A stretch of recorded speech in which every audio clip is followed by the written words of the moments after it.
Sebelum kita melihat sistem distribusi bisnis jaringan, kita lihat dulu sistem distribusi konvensional.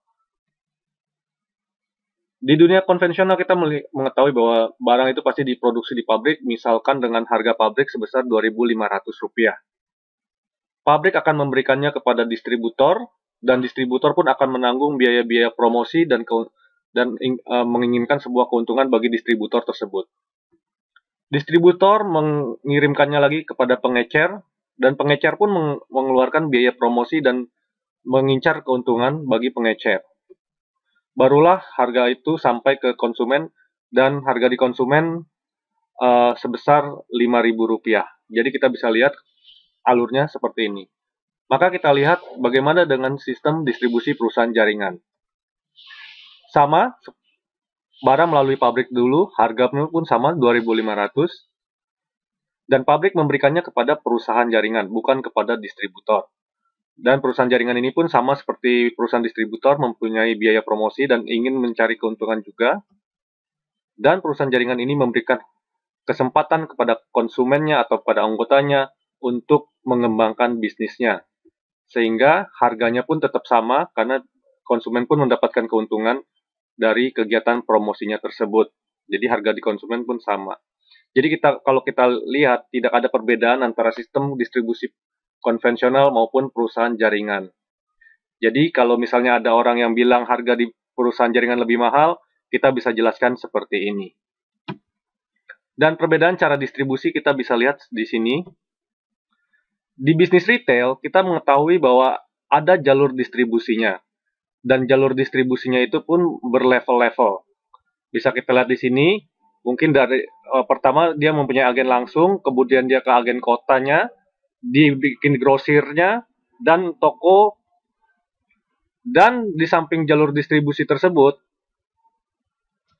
mereka juga memiliki divisi marketing untuk memasarkan produknya secara langsung.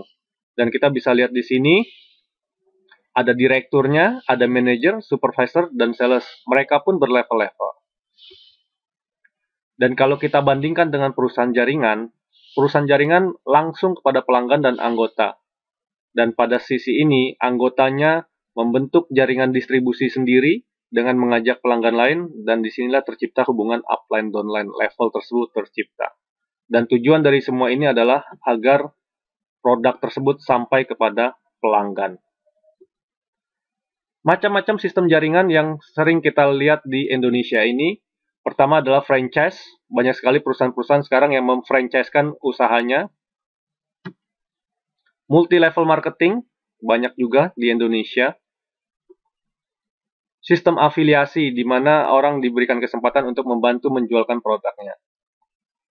Agen asuransi. Dan maklar atau broker, di mana ini merupakan sistem jaringan konvensional.